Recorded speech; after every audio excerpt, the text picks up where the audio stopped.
आज ही क्यों नहीं। एक बार की बात है कि एक शिष्य अपने गुरु का बहुत आदर सम्मान किया करता था। गुरु भी अपने इस शिष्य से बहुत स्नेह करते थे, लेकिन वह शिष्य अपने अध्ययन के प्रति आलसी और स्वभाव से दीर्घसूत्री था। सदा स्वाध्याय से दूर भागने की कोशिश करता तथा आज के काम को कल के लिए छोड़ दिया करता था। अब गुरुजी कुछ चिंतित रहने लगे कि कहीं उनका यह शिष्य जीवन संग्राम में पराजित न हो जाए। आलस्य में व्यक्ति को अकर्मण्य बनाने की पूरी सामर्थ्य होती है। ऐसा व्यक्ति बिना परिश्रम के ही फलोपभोग की कामना करता है। वह शीघ्र निर्णय नहीं ले सकता और यदि ले भी लेता है तो उसे कार्यान्वित नहीं कर पाता, यहाँ तक कि अपने पर्यावरण के प्रति भी सजग नहीं रहा है और न भाग्य द्वारा प्रदत्त सुअवसरों का लाभ उठाने की कला में ही प्रवीण हो पाता है। उन्होंने मन ही मन अपने शिष्य के कल्याण के लिए एक योजना बना ली। एक दिन एक काले पत्थर का एक टुकड़ा उसे हाथ में देते हुए गुरुजी ने कहा, मैं तुम्हें यह जादुई पत्थर का टुकड़ा 2 दिन के लिए देकर कहीं दूसरे गांव जा रहा हूँ। जिस भी लोहे की वस्तु को तुम इससे स्पर्श करोगे वह स्वर्ण में परिवर्तित हो जाएगी, पर याद रहे कि दूसरे दिन सूर्यास्त के पश्चात मैं इसे तुमसे वापस ले लूंगा। शिष्य इस सुअवसर को पाकर बड़ा प्रसन्न हुआ, लेकिन आलसी होने के कारण उसने अपना पहला दिन यह कल्पना करते करते बिता दिया कि जब उसके पास बहुत सारा स्वर्ण होगा तब वह कितना प्रसन्न, सुखी, समृद्ध और संतुष्ट रहेगा। इतने नौकर चाकर होंगे कि उसे पानी पीने के लिए भी नहीं उठाना पड़ेगा।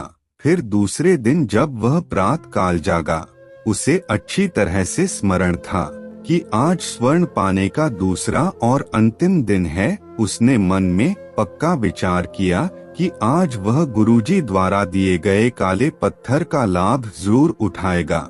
उसने निश्चय किया कि वो बाजार से लोहे के बड़े बड़े सामान खरीद कर लाएगा और उन्हें स्वर्ण में परिवर्तित कर देगा।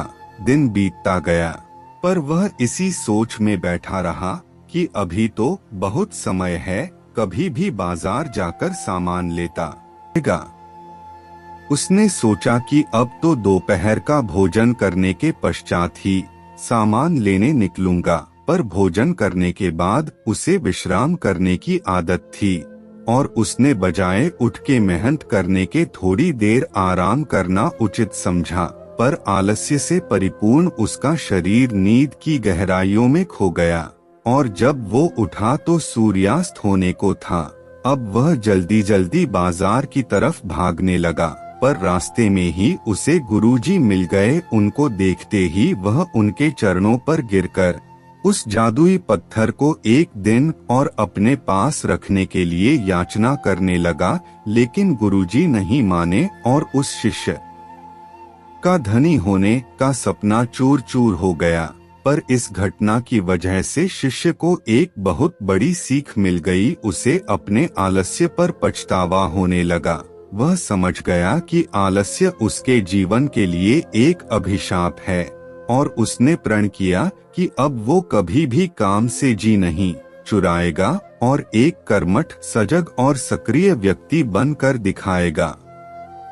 मित्रों, जीवन में हर किसी को एक से बढ़कर एक अवसर मिलते हैं, पर कई लोग इन्हें बस अपने आलस्य के कारण गंवा देते हैं। इसलिए मैं यही कहना चाहता हूँ कि यदि आप सफल, सुखी, भाग्यशाली, धनी अथवा महान बनना चाहते हैं तो आलस्य और दीर्घसूत्रता को त्याग कर अपने अंदर विवेक, कष्टसाध्य श्रम और सतत जागरूकता जैसे गुणों को विकसित कीजिए। और जब कभी आपके मन में किसी आवश्यक काम को टालने का विचार आए तो स्वयं से एक प्रश्न कीजिए, आज ही क्यों नहीं।